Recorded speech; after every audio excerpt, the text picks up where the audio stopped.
I'm currently in the van on the drive from Shanghai, China to Suzhou. We played Shanghai Stadium last night, which was one of my favorite shows we've ever done in my life. I figured this is a perfect time to break down a song and do our own kind of like on-the-go song exploder moment. Initially, it was a session with David Kushner and one of my writers, James Essien. James is a British guy. I think he's the best top liner out of England in ages. So, Need Your Love, which we put out a few weeks ago.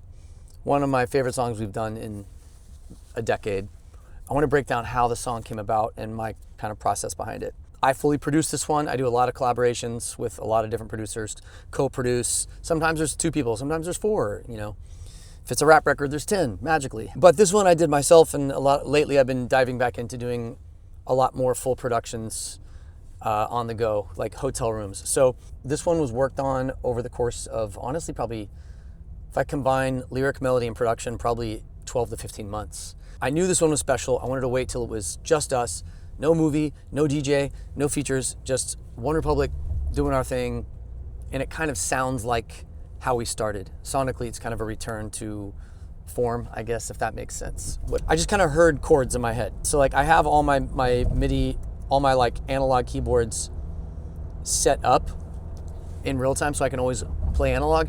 But when I'm going super fast, like we have less than 2 hours to do a song, I'm just gonna use plugins. I'm gonna use like the soft synth version of whatever keyboard it is that I have.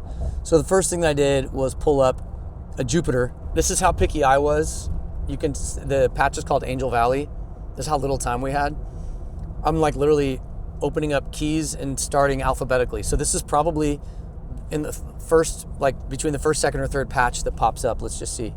Angel Valley. Oh no, okay, it's like, so I clearly was a little more selective. I went through like maybe 10 patches before I landed on Angel Valley. I like things that have to do with angels, so maybe that's how I found it. First thing I played, I just kind of knew vocally he's got a much lower voice, but I also will sing super low sometimes. So I was like, I'm gonna put it in a place where I can sing it comfortably. First thing I played is this.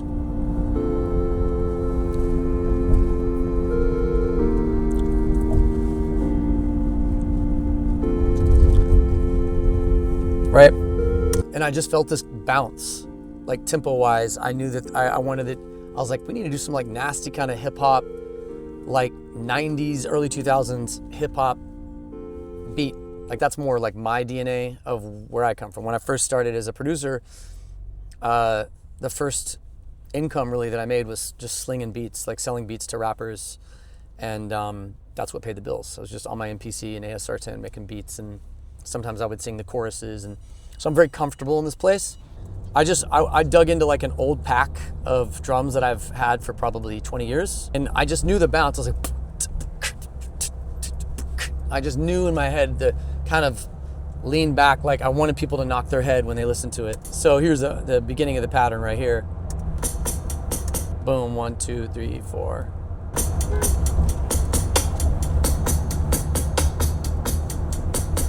So this is all hand programmed. This is a combination. I kind of crate dug through some break beats, chopped up a break beat, and then layered in some additional like harder hitting sounds here. Here you can have this like metallic, this other kick thing that I added. You can't hear that on this laptop at all. But combined, here, this is metallic thing right here. And then I added this like metal clank thing happening. Like just to give it a weird kind of metallic, like I just wanted something different. This is the most basic, like simple hip hop loop. This is like the entirety of the drums on this record. There might be a layer of 4 or 5 things, that's it. But when you pick the right sounds, which obviously is subjective, objectively, some people might hate these sounds. They might be like, those sounds are trash, dude. Try again. But I like them. That's all that matters. So the entirety of the drum section here is add in that little hi-hat. Critical. You need that kind of little Rihanna umbrella moment. So once I had the drums This song is simple at its core. It's super simple. There's a moment, and anytime I'm writing with another writer or an artist, and the intention is maybe for their project, this has happened a few times. It doesn't happen that often. It's happened maybe 3 times in my entire career. There's a moment in any session like that where my brain goes, oh no, this should be me singing. Like, uh-oh, I want this. But I've had a number of times where the artist either sleeps on the song, sits on the song, doesn't take the song, and then it falls back into my lap. There's other songs like Burn, Ellie Goulding, like where the intended target, it's not where the song lands. And with OneRepublic though, most of the time it's like, if I'm writing for me, I'm writing for us, I'm writing for us, period. I'm writing from my perspective. But we do have those moments where I'm in a session and a light bulb goes off. I'm like, oh my God, I have to have this song. And frankly, and David's an absolute sweetheart, but like after the first 24 hours surrounding that initial session, we had maybe time-wise a fourth of the song done, maybe a fourth, a third. We had one verse, chorus, no other verses, no posts, no instrumental, no nothing. And then you get busy and life goes on, and our text thread just kind of went dark. It went blank. 6 months after the initial session, I'm combing through demos of songs. I have a file of just songs I love that aren't released, and that came up, and I was like literally going, what session was this? Because I'm singing the demo too, and I'm like going, this is a OneRepublic song. This is we have to make this OneRepublic record. I played it for Brent. Everybody had the same reaction. And then months go by, I'm working on it, and then we realized, wait a minute, this was originally a session for a different artist. So sometimes that happens. Anyway, back to the song. The moment I had the drums and the synth set up, I was like, we need a vocal sample. This is amazing chords. I feel emotional. I feel kind of the swag of the beat. I need something weird that is ear candy. And so in the original demo, you can hear James and David talking in the background. And I turn on the microphone and I just go, guys, I'm gonna do this thing, keep talking, whatever. I just start going,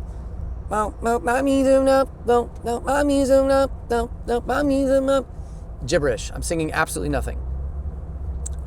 I wanted vowel sounds and melody. So that's where that came from. There's no title to this song yet. My original gibberish is right here. This is what I was singing, which thank God it turned into something else. But here it is. And I intentionally sang it like 2 or 3 keys above the song, the key that we were in, so I could pitch it down and make it sound different and weird and unique. But here's what I'm singing in the background. You can hear them talking.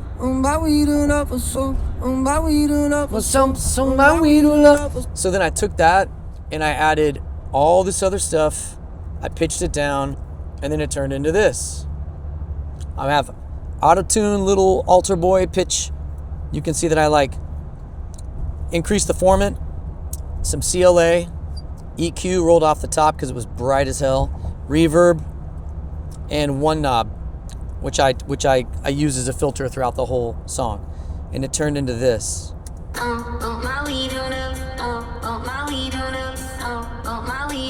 That's with the drums, right? We got the drums lit up here.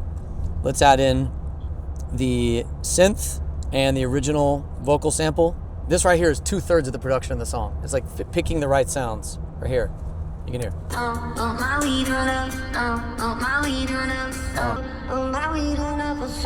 Original key, then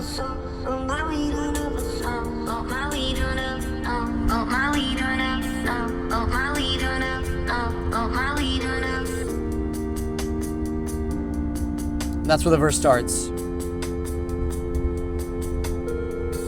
Chorus comes in. I wanted to bring in some more live elements, so we tracked live drums with Eddie, guitar, bass, a bunch of, but I kind of wait to bring in the live instruments later on in the song.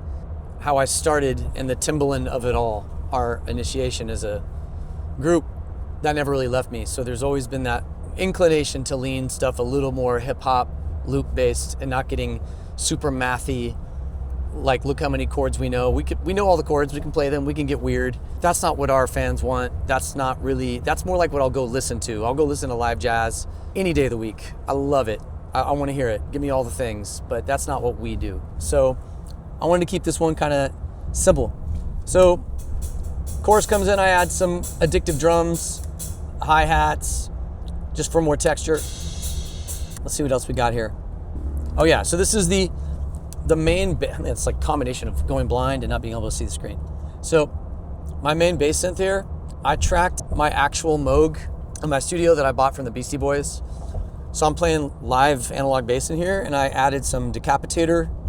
I think I had some BF76, maybe that turns on and off, 1176 compression, decapitator for distortion, and one knob for filtering. And I'll crank this so you can hear it for a second. Very Basker-y, Jeff Basker sounding bass. One of the best producers out there. So that's, I mean, again, simple song, but I save the bass until the chorus hits. You don't get that sub information really till the chorus, so you feel that full, like I call it, like all the fidelity hits you at once. Like we're hitting, choruses come in to me, that's when unless you're doing a drop chorus or a down chorus where you get smaller. For this song, it's like max out the frequencies. We go from small frequency, like field of vision, to whoosh, boom. I don't need $1 million. Give me expensive problems. So verse comes in and I filter down that main vocal sample that's happening throughout the whole song. Right here. Right here you hear it clearly. That's the intro, right? Once the verse kicks, I take it out completely.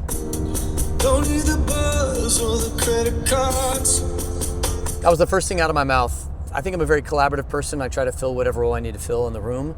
On this particular day, with these chords and these drums, like every lyric and melody was just coming from the clouds straight to my brain, and I was just like, turn on the mic. I was like, guys, let me just take a few passes of some stuff. First thing out of my mouth, don't need the buzz or the credit cards. A house on the hill with a perfect yard.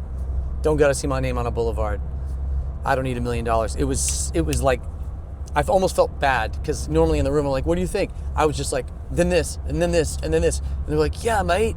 Yeah, record that right now. Like, David was like, so I just kept going.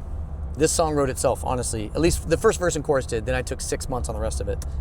So we get to the chorus here, and I'm kind of keeping it basic. I start to filter in the vocal sample, the I Need Your Love, right in the pre-chorus. Filter it up.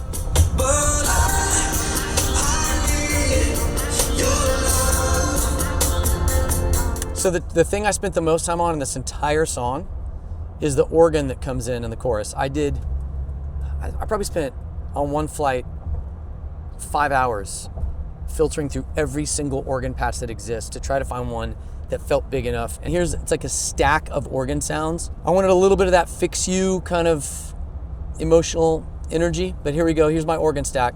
I couldn't tell you what I did, but it's 3 different organs all covering like a broad frequency with different reverbs and stuff. And I used so many plugins that it was like crashing my computer, so I just printed all of it. Chorus comes in, here's what you hear.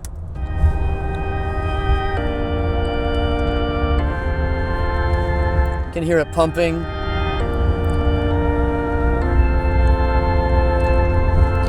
And then last little pièce de résistance.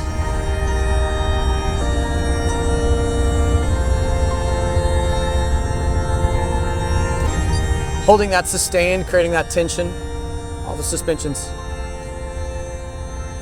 So one of my favorite moments in the song coming out of the first chorus is that turnaround. The moment I started realized that it was a song for OneRepublic, I was like, oh, the second verse, I hear this crazy da-na-na-na-na, which is like this band Elbow that I love out of Manchester.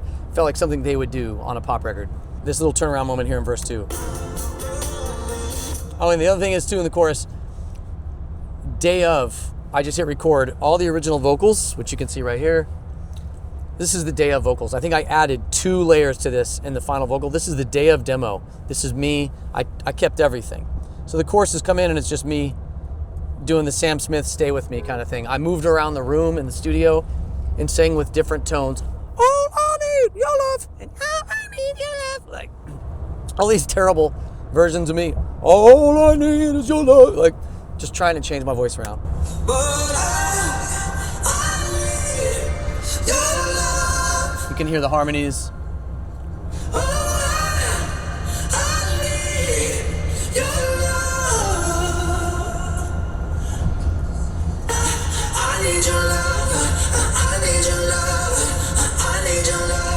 And when we get to the second chorus, I bring in a whole nother layer of background vocals. This, all I need. Again, I wanted to create this, I was thinking Elbow, Grace Under Pressure. They do this crazy thing, which is actually where Coldplay got the idea for Fix You, was from Grace Under Pressure. Chris has many times referenced that song. And I wanted to do this kind of vocal stack, similar deal.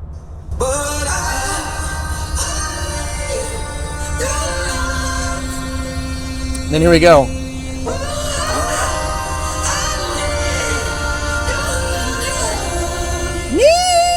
Super loud.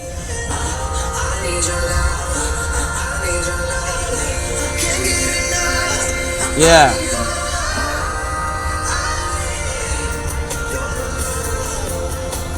That's the full stack in chorus 2 and 3 of vocals. There's like 1, 2, 3, 4, 5, 6, 7, 8, 9, 10, 11, 12, 13, 14, 15, 16. I think it's a stack of 22 vocals.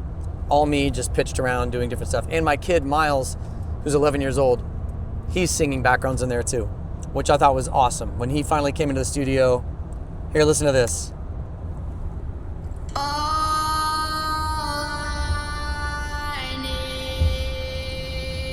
He was nervous.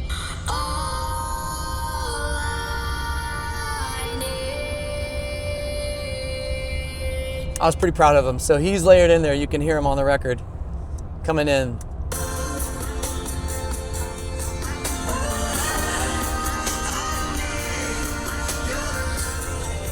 Yeah, so that's pretty cool. Copeland sang on I Ain't Worried. Miles sang on Need Your Love. Coming out of verse 2. Don't gotta act like such a big deal. So that's a full stack of the whole band playing on that one moment. We had to scale it back, but in that moment, it was, let's just go full throttle for like 2 bars, that kind of deal. Here we go. No big deal. We got piano happening here. Hold on, there's even more stuff.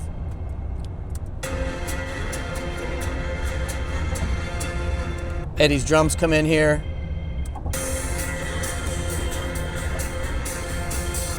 Yeah.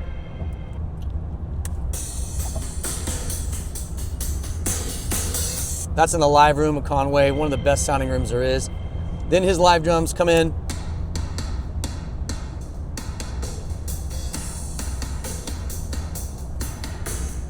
Eddie's live drum game coming in. From the second chorus on, Eddie stays in the whole song.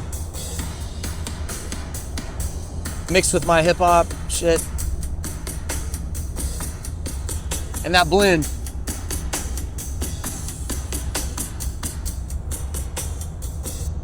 Spent a lot of time on airplanes and hotels pocketing all the drums, making sure my stuff was program stuff fit with Eddie's natural human swing, all that stuff. So chorus 2, we kind of bring it up a little bit bigger, bringing the additional backup vocals, live drums, more instrumentation, acoustic guitar. When I produce records, I like to do them in chapters, like verse through pre-chorus. Every 4 bars introduce something new, then either build and scale back to the chorus, drop chorus, or explode. This is an explode. Scale down again in verse 2, introduce a new part. Verse 2 is the time for the new part. What did I introduce in verse 2? We had a ton of stuff. I hated all of it, so I muted it all, and I went back in and just played the dumbest guitar line I could think of, and this is where we landed. Dun, dun, dun, dun. Dun, dun, dun, dun, dun, dun, dun. Bop, bop, bop, bop. Then that goes throughout the rest of the song. Simple motif. But if I take it out in verse 2, it feels totally bone dry empty and like missing character. So like,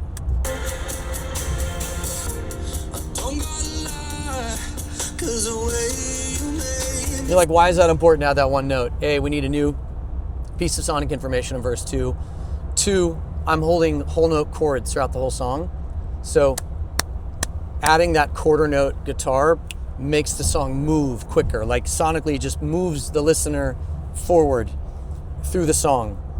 And it doesn't conflict with any of the notes I'm singing or anything else. It's not stealing attention, but it's additive. So that was why I added that part. And I said like every 4 bars I tried to add something new. I added those harmonies right there. Like a 3 or 4 part harmony stack right there. And then I okay, new piece of information here. Let's take that same guitar part, pitch it up an octave, layer that in so you get the high frequency information, and add one more thing. Here we go, coming out of that part. Oh, ah.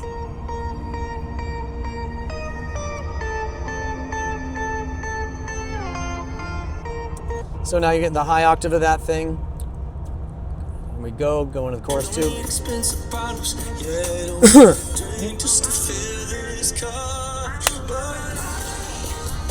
Chorus 2. See what else do I add here. Eddie's in.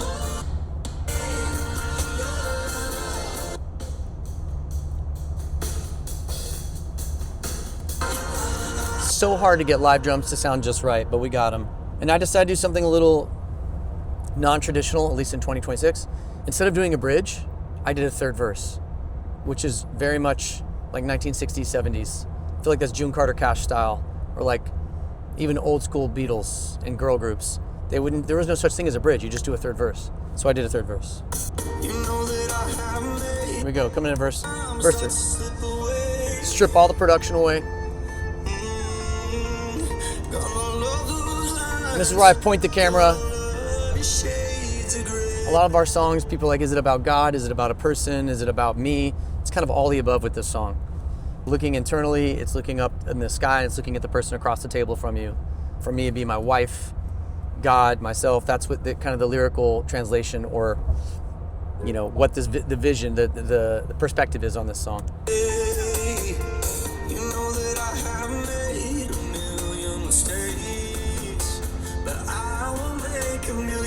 And I brought in one additional drum loop here. I added this thing.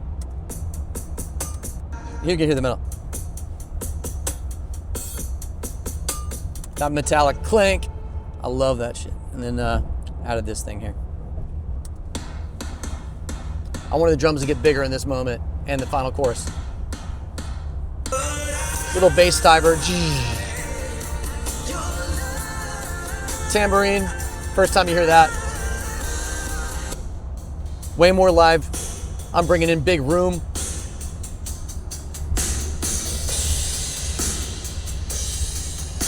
So I'm bringing in way more microphones that recorded Eddie's drums. I'm bringing them all in that final chorus. Big moment. Bringing in, I think I layered even more stuff here. More hi-hats, more cymbal crashes. Bring in the good old famous tambourine. You can tell I pitched that, I can hear it. I've used this bass drop for 20 years, this bass drop. You can't hear it on this microphone. But we bring that in for the final chorus. There's our OG synth.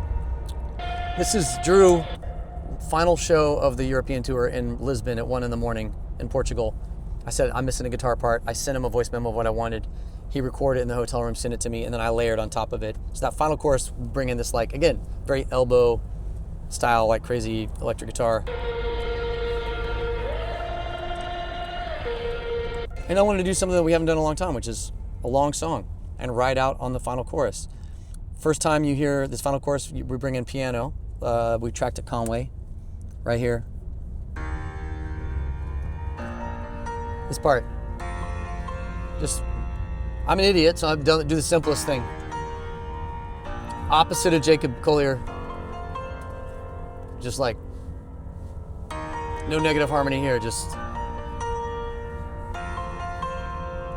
piano player with a third grade education, right here. But it brings in that kind of like final, like euphoric, you know. Now I'm focusing on the background, all the parts coming together, kind of dancing with each other, filtering out the drums.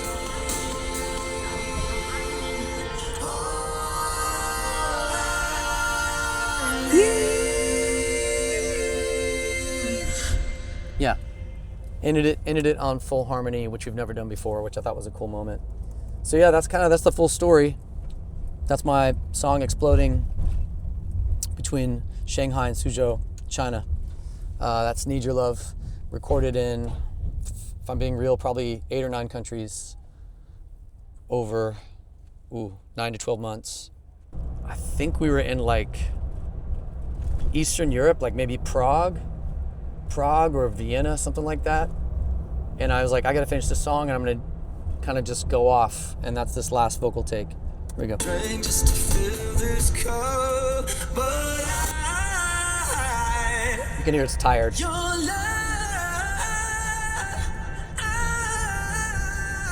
I need your love. Got me saying, I need your love.